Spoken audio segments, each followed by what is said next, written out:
Assalamualaikum warahmatullahi wabarakatuh. Perkenalkan, nama saya Mendarpa Armadan dengan NIM C0C019009. Kali ini saya akan mempresentasikan yaitu mata kuliah akuntansi perpajakan mengenai menghitung dan mencatat secara akuntansi mengenai angsuran pajak.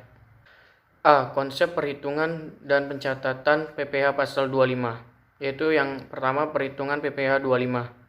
Besarnya angsuran PPh pasal 25 dalam tahun berjalan atau tahun pajak berikutnya setelah tahun yang dilaporkan di SPT tahun PPh dihitung sebesar PPh yang terutang pajak tahun lalu yang dikurangi dengan yaitu yang pertama pajak penghasilan yang dipotong sesuai pasal 21 atau yaitu sesuai tarif pasal 17 ayat 1 bagi pemilik NPWP dan tambahan 20% bagi yang tidak memiliki NPWP, dan pasal 23 atau 15% berdasarkan dividen, bunga, royalti, dan hadiah, serta 2% berdasarkan sewa dan penghasilan lain.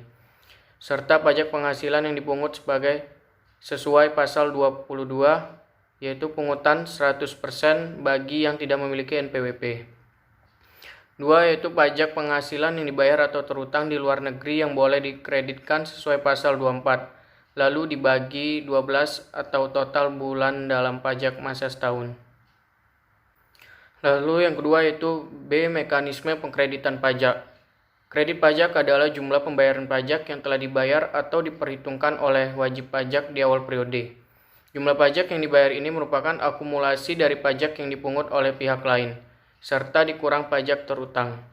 Dalam setiap tahun pajak berjalan, wajib pajak harus melunasi pajak yang terutang yang dihitung pada tahun pajak tersebut. Pelunasannya akan dilakukan melalui pemotongan dan pemungutan pajak yang dilakukan oleh pihak berwenang atau melalui pembayaran pajak yang dilakukan sendiri oleh wajib pajak. Wajib pajak harus mengkreditkan pajak yang telah dipotong dan dipungut untuk mengurangi jumlah pajak terutangnya pada akhir tahun. Aturan mengenai kredit pajak ini diatur dalam Undang-Undang Nomor 6 Tahun 1983 tentang Ketentuan Umum dan Tata Cara Perpajakan sebagaimana telah beberapa kali diubah terakhir dengan Undang-Undang Nomor 28 Tahun 2007. Lalu yaitu ada pengkreditan faktur pajak masukan memiliki prinsip-prinsip dasar sebagai berikut, yaitu yang pertama pajak masukan dalam suatu masa pajak dikreditkan dengan pajak keluaran untuk masa pajak yang sama. Lalu yang kedua pajak masukan atas perolehan barang modal sebelum berproduksi atau sehingga belum melakukan penyerahan kena pajak yang dapat dikreditkan. Lalu yang ketiga pajak masukan dapat dikreditkan sepanjang BKP atau JKP terkait berhubungan langsung dengan kegiatan usaha melakukan penyerahan kena pajak. Kegiatan mengkreditkan pajak masukan ini akan menghasilkan 3 kemungkinan, yaitu yang pertama nominal pajak masukan dalam suatu masa pajak lebih kecil ketimbang jumlah pajak keluaran yang dipungut. Konsekuensinya selisih kelebihan pajak keluaran wajib disetorkan ke kas negara. Lalu yang kedua, nominal pajak masukan dalam suatu masa pajak lebih besar dibandingkan nominal pajak keluaran yang dipungut. Lalu yang ketiga, nominal pajak masukan dan keluaran sama besar. Lalu itu yang ketiga C, jenis pajak yang tidak dapat dikreditkan.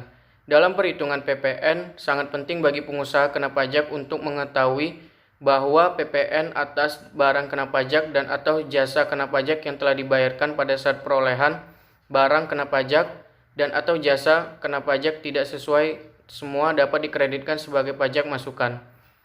Yaitu yang pertama, pajak pertambahan nilai atau PPN atas perolehan barang kena pajak atau jasa kena pajak sebelum pengusaha dikukuhkan sebagai pengusaha kena pajak.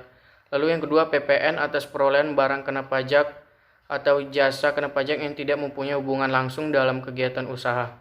Lalu yang ketiga, PPN atas perolehan dan pemeliharaan kendaraan bermotor berupa sedan dan stasiun wagon kecuali merupakan barang dagangan atau disewakan. Lalu adanya yang keempat, PPN atas pemanfaatan barang kena pajak tidak berwujud atau pemanfaatan jasa kena pajak dari luar daerah sebelum pengusaha dikukuhkan sebagai pengusaha kena pajak. Lalu yang kelima ada PPN atas perolehan barang kena pajak yang faktur pajaknya tidak memenuhi ketentuan sebagaimana dimaksudkan dalam pasal 13 ayat 5 atau ayat 9 Undang-Undang Nomor 42 Tahun 2009 tentang PPN dan PPNBM atau tidak mencantumkan nama. Lalu ada yang keenam, pajak pertambahan nilai atas pemotongan barang kena pajak tidak berwujud atau pemanfaatan jasa kena pajak dari luar daerah pabean yang faktur pajaknya tidak memenuhi ketentuan sebagaimana dimaksudkan dalam pasal 13 ayat 6 Undang-Undang Nomor 42 Tahun 2009 tentang PPN. Lalu yang ketujuh ada pajak pertambahan nilai atas perolehan barang kena pajak atau jasa kena pajak yang masuknya ditagih dengan penerbitan ketetapan pajak.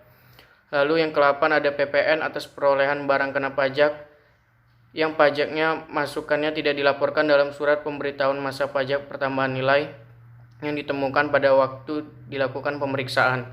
Lalu yang ke-9 ada PPN atas perolehan barang kena pajak selain barang modal atau jasa kena pajak sebelum pengusaha kena pajak berproduksi sebagaimana yang dimaksud dalam Undang-Undang Ayat 2 Nomor 42 Tahun 2009 tentang PPN dan PPNBM.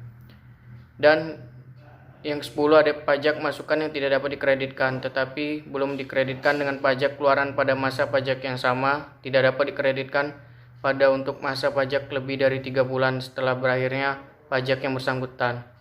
Itulah hasil presentasi dari saya akhiri. Wassalamualaikum warahmatullahi wabarakatuh.